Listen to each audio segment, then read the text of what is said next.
Hello and welcome back to Lady Disdain Reads. My name is Beatrice and today I'm going to be discussing Jane Austen's Sense and Sensibility. There is so much that could be said about this novel, but what I've decided to focus on is the idea of sublime feeling in Sense and Sensibility.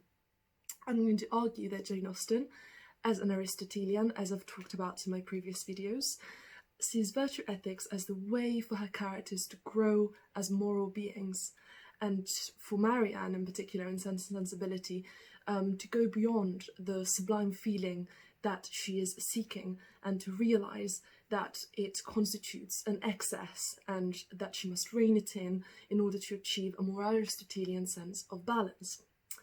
Now, as in my previous videos, I'm going to refer to a lot of ideas from my very first video on Jane Austen and ethics, where I talk about Alistair MacIntyre's After Virtue. So I'll leave that linked down below and I'll try to put it up somewhere here. And I do suggest that you watch that before or after this video, just to understand some of the ideas a little bit better. Let's get straight into the discussion.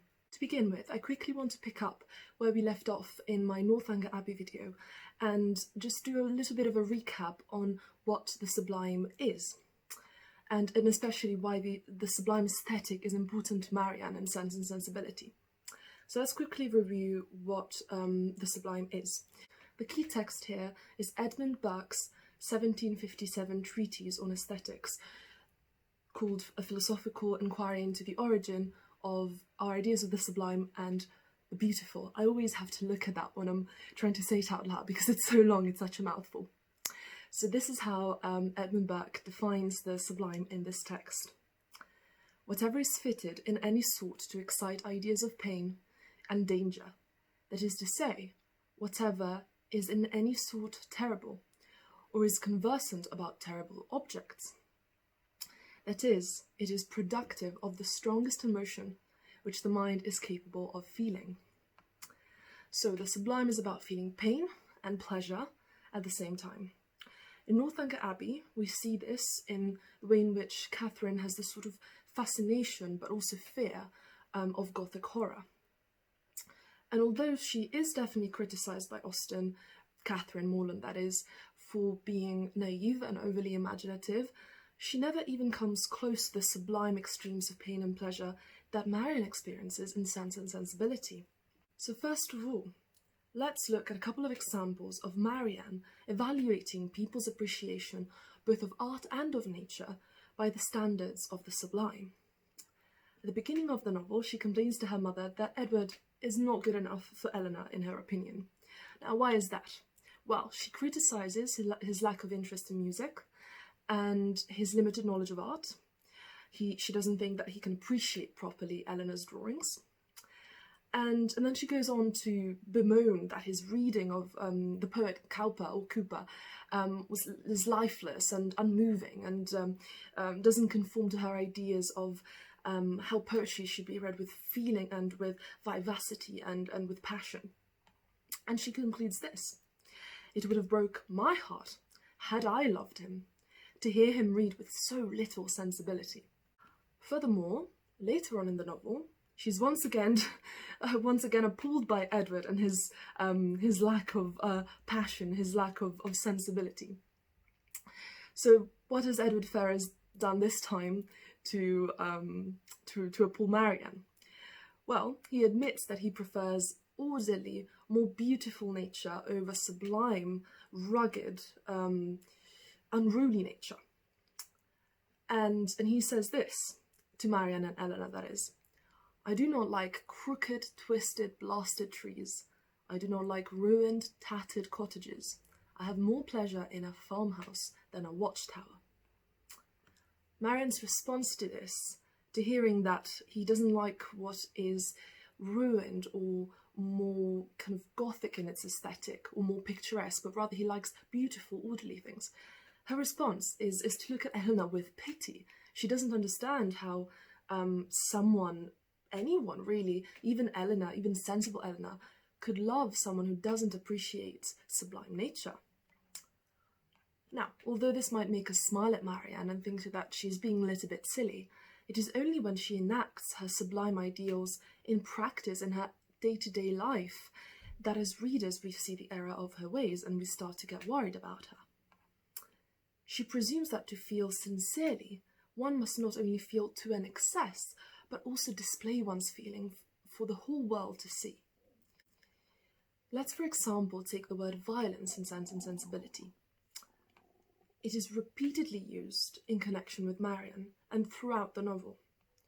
After the death of her father, she and Mrs. Dashwood, we are told, encouraged each other in the violence of their affliction.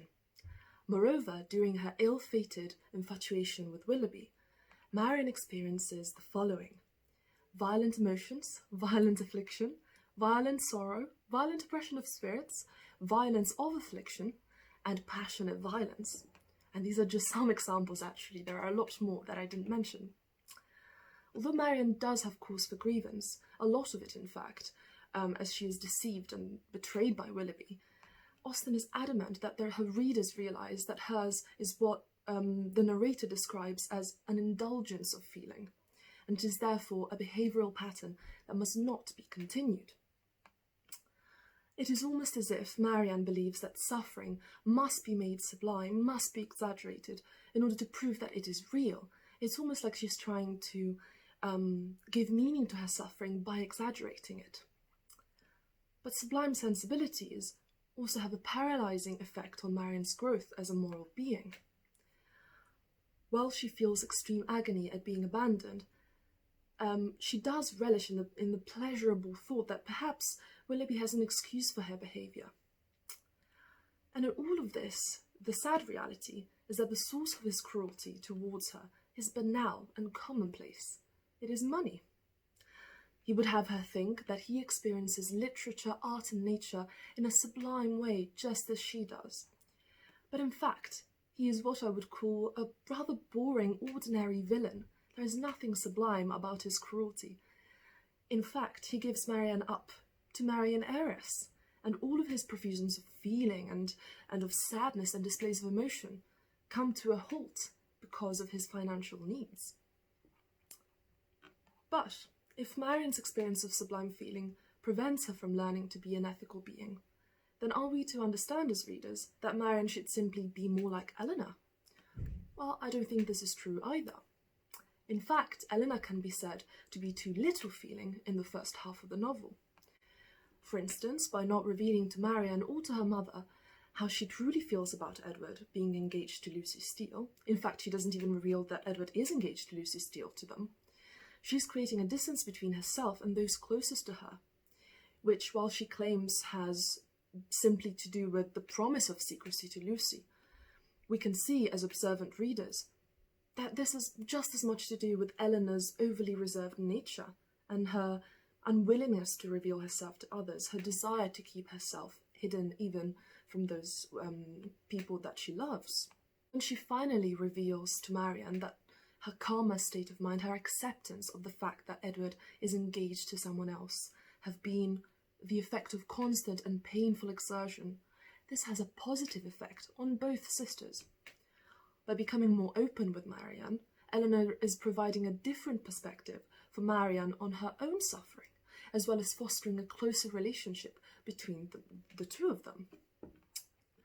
So ultimately, I want to return to the idea that Austen uses Elinor and Marianne as characters to show that extremes of any quality prevent people from moral growth.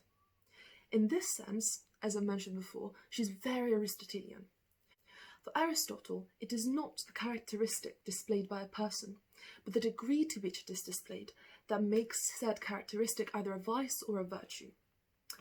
Imagine it like this. There is a middle degree of quality, and that is the virtue. That is the good degree of that quality, being in the middle. To either side of the spectrum, there are two opposing extremes of that same quality, which both represent vices. For instance, let's take the virtue of temperance, which both Marianne and Elinor, I think, achieve by the end of the novel, or at least they come closer to it. This virtue, temperance, is placed between two vices, so it is in the middle. On the one hand, an excess of temperance leads to the vice of self-indulgence, which Marianne shows at the beginning of the novel, and actually throughout the novel. And on the other extreme of the spectrum, we have a deficiency of temperance. On the other extreme of the spectrum, we have not the excess but the deficiency of temperance, which leads to the vice of insensibility, which Elinor can sometimes at least be said to be guilty of. I think Austen's project for both sisters is to find that Aristotelian mean, that middle quality, that is the virtue. And she hints from the very beginning that both sisters have the potential to achieve this. For instance, in the opening chapter, the narrator specifies that in spite of her strength of understanding and coolness of judgment, Elinor has an excellent heart and feelings which are strong, with the exception that she knows how to govern them. The choice of the noun coolness instead of coldness, I think, reinforces Austen's portrayal of virtue as the exercise of command over one's feelings, of reaching that happy medium. Elinor is not completely unfeeling, but she does rein in her feelings. On the other hand, while Marianne lacks the moral education, which would confer moderation to her passions, she is naturally sensible and clever, showing that she is capable of evolving into a more ethical, more moral being. By the end of the novel, Marianne has learned not to excessively increase her feelings by indulging them, and Elinor has learned to be less reserved and to foster closeness with her family by displaying her feeling more. Austen has countered Marianne's excesses and Elinor's deficiencies by having them follow an Aristotelian pattern of sentimental education, which has led them both to achieving a sense of equilibrium. Now, there is so much more I could say about this novel, and I haven't even touched on the role of Christian ethics in Sense and Sensibility, and on the importance of the idea of Christian repentance for Marianne especially. But it's already a long video, so I will pause here for now, and hopefully I will make a video in the future about the idea of repentance. I'm planning to reference especially C.S. Lewis and an essay that he wrote on Jane Austen, so keep an eye out for that, and I might talk some more about Marianne and Christian ethics in that video. Now, next week I will be reviewing a book by Irene Collins called Jane Austen, the Parson's Daughter, and it's about Jane Austen's experience growing up in a parsonage, as well as the role that religion played in her life and in her writing. So I'm very excited to do that next week, and for now, just keep an eye out for the next video, and see you soon.